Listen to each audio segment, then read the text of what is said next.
At ngayon, ito na ang katapusan ni Rox D. Zebek, at kahit isa ito sa pinakamalupit na pagtatapos na nakita natin sa buong kabanata ay mas nakakalungkot ito kaysa sa inaasahan. Habang nasa dulo na tayo ng God Valley, mararamdaman mo talaga na isa itong makasaysayang sandali. Pero tandaan nyo, hindi lang ito basta action chapter, itong kabanata na to ay puno ng mga kakaibang Easter eggs, mga misteryosong koneksyon, at ilang maliliit na detalye na hindi dapat palampasin. Kaya kung puro laban at emosyon lang ang napansin mo, dami mo na sigurong hindi napansin, pero ayos lang yan, kasi nandito ako para tulungan kang hukayin yung mga detalyeng yun. Bago tayo magsimula, kalambangin mo na yan, para mas marami pa tayong maabot at mas lumago pa ang ating channel.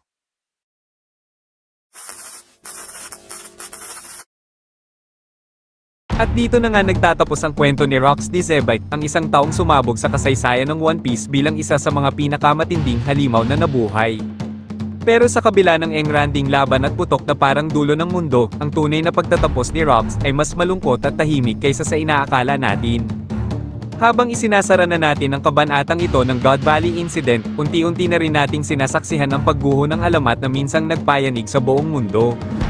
At ngayon, dito na natin makikita ang huling laban ni Rox D. Zebek bago pa siya tuluyang maglaho. Binigyan niya tayo ng isang napakalupit na eksena, gumamit siya ng isang hockey barrier na literal na tinaboy sina Garp at Roger. Grabe, ang ganda ng pagkakaguhit dito, parang mismong demonyong si Rox ay binabaluktot na ang espasyo sa paligid niya. Nakakatrip tingnan, isang eksenang ramdam mong may halimaw na kapangyarihang umaapaw.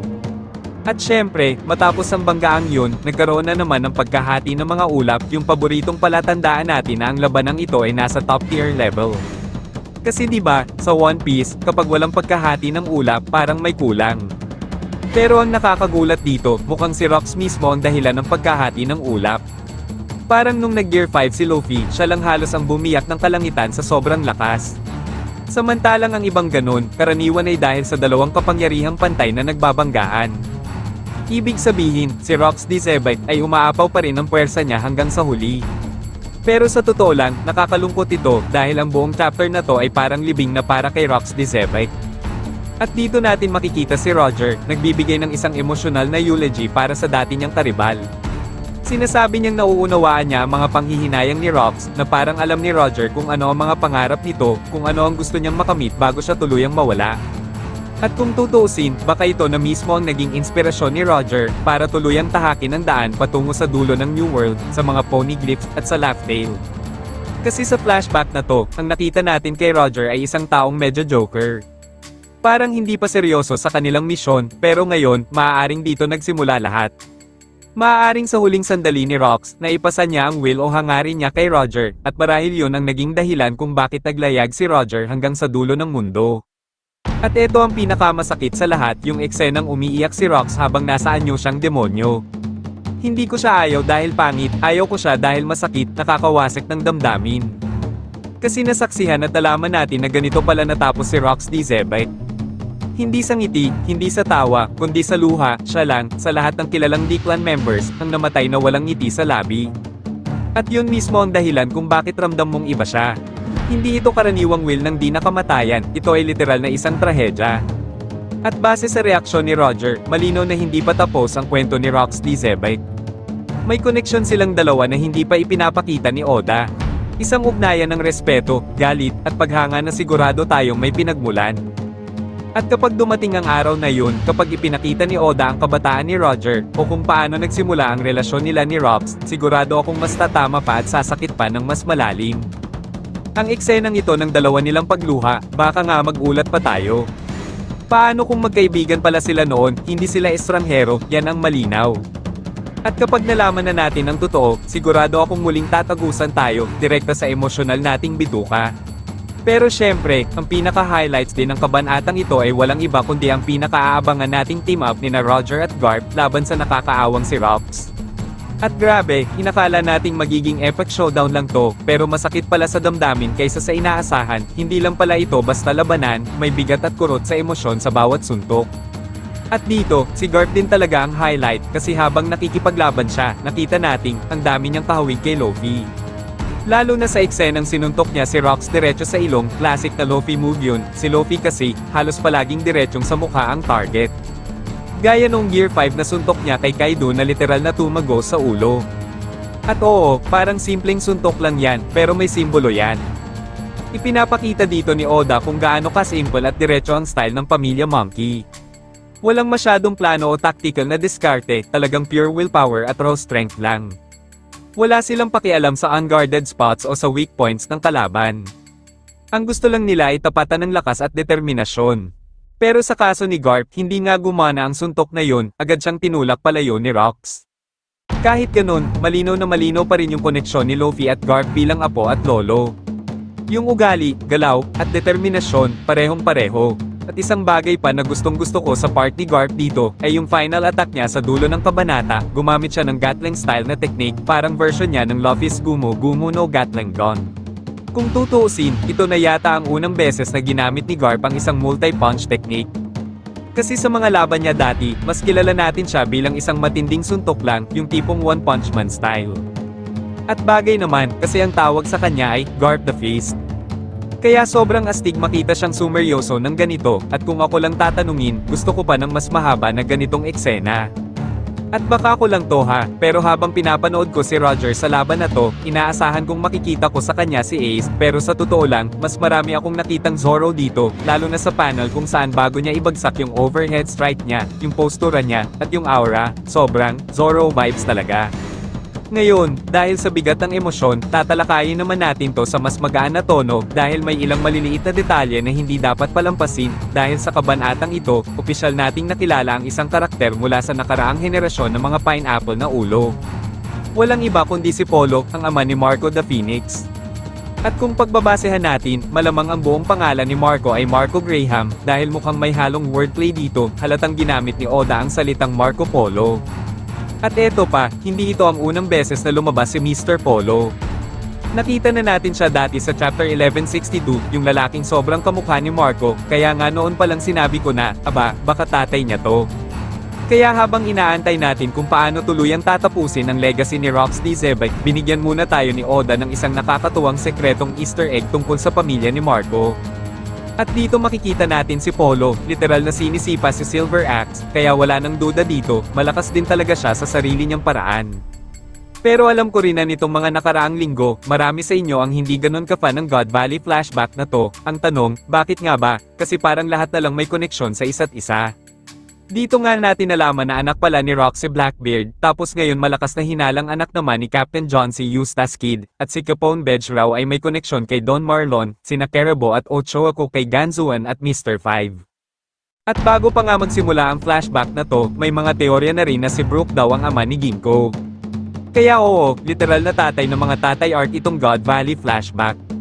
Halos lahat ng karakter dito, may kaakibat na kwento ng ama o posibleng ama, at kung iisipin mo, pasok na pasok to sa tema ng kabanatang ito na may pamagat na echoes.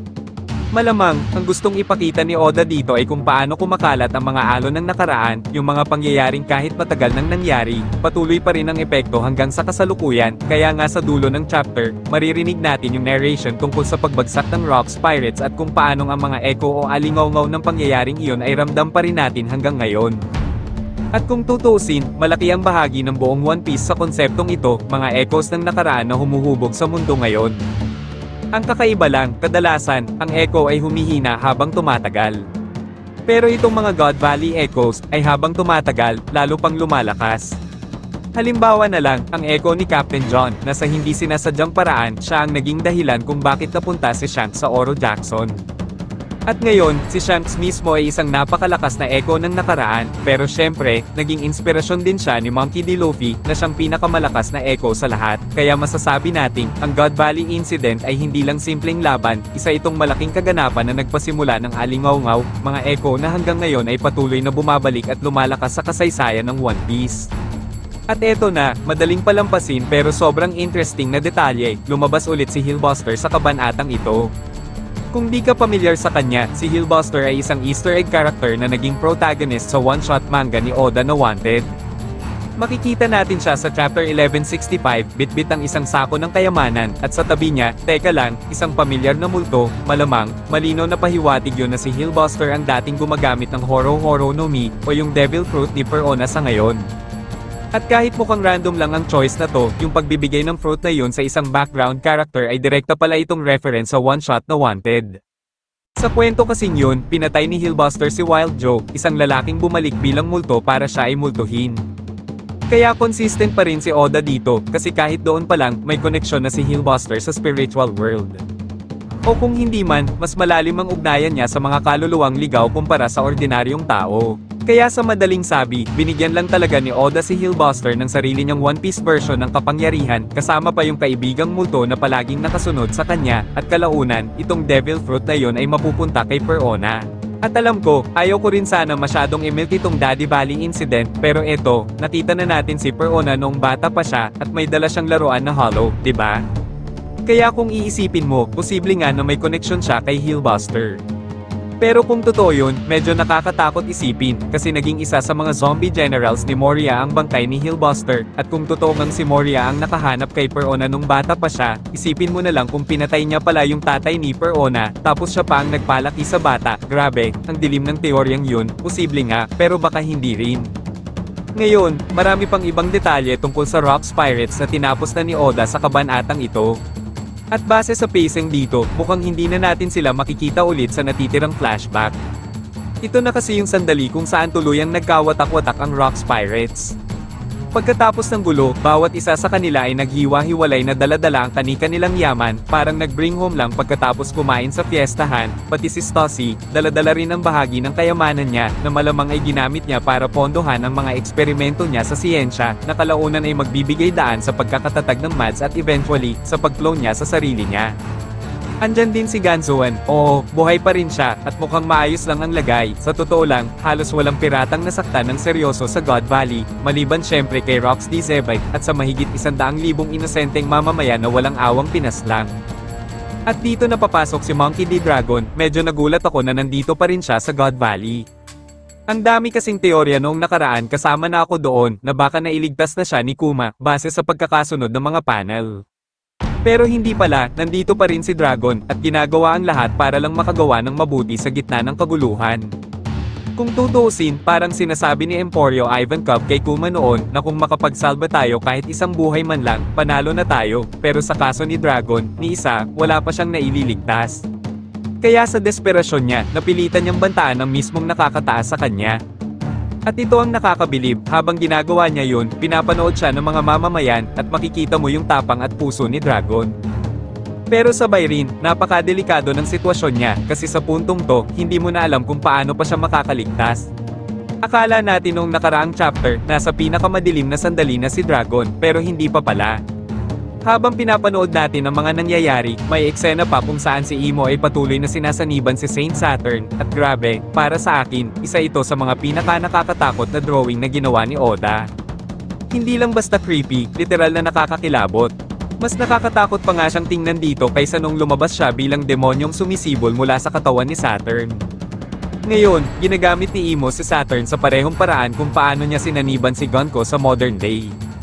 Kaya malamang, sa pagbalik natin sa kasalukuyang timeline, makikita ulit natin yung malaking demonyong anyo ni Imo na unti-unting lumilitaw mula sa katawan ng sinasaniban niya.